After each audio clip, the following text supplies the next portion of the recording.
बड़ी। आप किसकी बात कर रही हैं? यकीनन जीनिया ही होगी। लगता है कि वो लड़की थी, बस मैं एक ही झलक देख सकी उसके। ना ख्याल रखा है मुझे।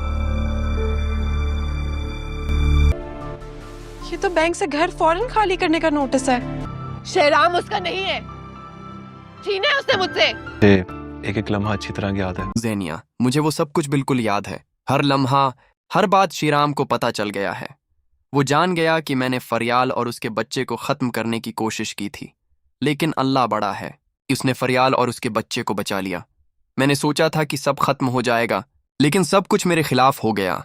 श्रीराम फरियाल और बच्चे के पास बैठा है, चेहरे पर मुस्कुराहट। श्रीराम, मुझे आज यकीन हो गया कि अल्लाह ने वाकई मेरी सुन ली। मेरी बीवी सलामत है, मेरा बेटा हंसता खेलता है। फिर उसका चेहरा सख्त हो जाता है और ज़ेनिया, उसे जवाब देना होगा। मैंने उससे कह दिया था, अगर मैंने उस मामले की छानबीन शुरू की तो सबसे पहले उसका नाम आएगा। वो समझती है मैं मजाक कर रहा था। नहीं, ज़ेनिया और उसकी माँ किचरा उठाए सड़क पर खड़ी हैं। ज़ेनिया रोती हुई, माँ, हमारे पास अब कुछ नहीं बचा। बेनक ने हमारा घर अपनी तहवील में ले लिया।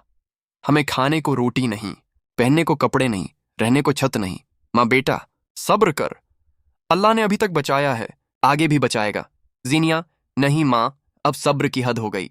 श्रीराम अगर मुझ पर मुकदमा कर दे तो मेरी सारी जिंदगी खत्म हो जाएगी, मैं जेल में सड़ जाऊंगी। माँ तो फिर क्या करना चाहती है बेटा? ज़ेनिया, अब सिर्फ एक ही रास्ता है, हमें श्रीराम के घर जाना पड़ेगा। माँ, वहाँ जहाँ पर हमने फरियाल को नुकसान पहुंचाने की कोशिश की। ज़ेनिया, हाँ माँ, वहां जाकर हम फरियाल और श्रीराम से माफी मांगेंगे, शायद वो हमें पनाह दे दें। ज़ेनिया और उसकी माँ श्रीराम के घर के दरवाजे पर खड़ी हैं। फरियाल बच्चे को गोद में लिए हुए हैं, श्रीराम और उसकी माँ भी वहीं हैं। ज़ेनिया आगे बढ़कर, श्रीराम, फरियाल, मैं आप दोनों से अपनी गलती की माफी मांगती हूँ। घटनों के बल बैठ जाती है। मैं जानता हूँ मैंने बहुत बड़ा जुर्म किया, मैंने तुम्हारी जानलीवा दुश्मनी की, लेकिन अब मैं समझ गई हूँ। मेरा दिल अब कांप रहा है। फरियाल सख्त लहजे में, तुम क्या चाहती हो ज़ेनिया? अभी तक तुम्हारी हरकतों का जख्म ताज़ा है। ज़ेनिया, मैं सिर्फ एक एहसान मांग रही हूँ। हमें तुम्हारे घर में थोड़ी सी जगह चाहिए, बस चंद दिन। जैसे ही कोई ठिकाना मिलेगा हम चले जाएंगे। फरियाल, और तुम्हें लगता है मैं तुम पर भरोसा कर सकती हूँ? तुमने मेरे बच्चे को कत्ल करने की कोशिश की। ज़ेनिया रोते हुए, मैंने गलती की, मैं सज़ा की मुस्तहक हूँ, लेकिन अगर तुम मुझे माफ़ कर दो तो मेरी ज़िंदगी बच जाएगी। मेरे पास कुछ नहीं बचा, मेरी माँ भूखी सोती है। श्रीराम की वालदा, बेटा ये बहुत बड़ी गलती थी, लेकिन इंसानियत तो दिखाओ। श्रीराम गुस्से में, नहीं माँ, ये हमें धोखा देगी जैसे पहले दिया था। ज़ेनिया, श्रीराम, मैं कसम खाती हूँ, बस जगह चाहिए, मैं तुम्हारी एहसानमंद रहूंगी, मुझे तुम्हारे घर में पनाह दे दो। श्रीराम ज़ेनिया को उठाकर दरवाजे की तरफ धकेलता है। श्रीराम, नहीं ज़ेनिया, तो यहाँ नहीं रह सकती, मैं तुझ पर मुकदमा कर दूंगा, फिर अदालतें तेरा फैसला करेंगी। ज़ेनिया, नहीं श्रीराम, मुझे जेल मत भेज। फरियाल श्रीराम से, श्रीराम, मैं तुमसे कह रही हूं, उसे फौरन बाहर निकालो। अगर ये यहां रही तो तुम्हारे और मेरे दरमियान हमेशा के लिए दरार आ जाएगी। मैं उसके साथ एक छत के नीचे नहीं रह सकती। श्रीराम, तुमने सुना फरियाल ने क्या कहा?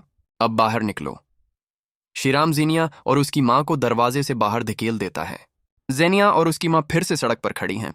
ज़ेनिया चीखती हुई, मैं बदला लूंगी। श्रीराम, तुमने मुझे ठोकर मारी, लेकिन मैं नहीं मानी। माँ, चुप कर बेटा, अब बस चल, कोई और रास्ता ढूंढते हैं। ज़ेनिया आहिस्ता, मेरा कुछ नहीं बचा माँ, मेरा घर गया, मेरी इज्जत गई, मेरा सब कुछ गया। आवाज़ रावी, आखिर में ये कहानी अभी ख़त्म नहीं हुई। जुल्म का बदला जुल्म नहीं, लेकिन इंसाफ ज़रूर मिलेगा। ये ड्रामा आपके दिल को छू लेगा, हर मोड़ पर आपको नई सोचने पर मजबूर करेगा।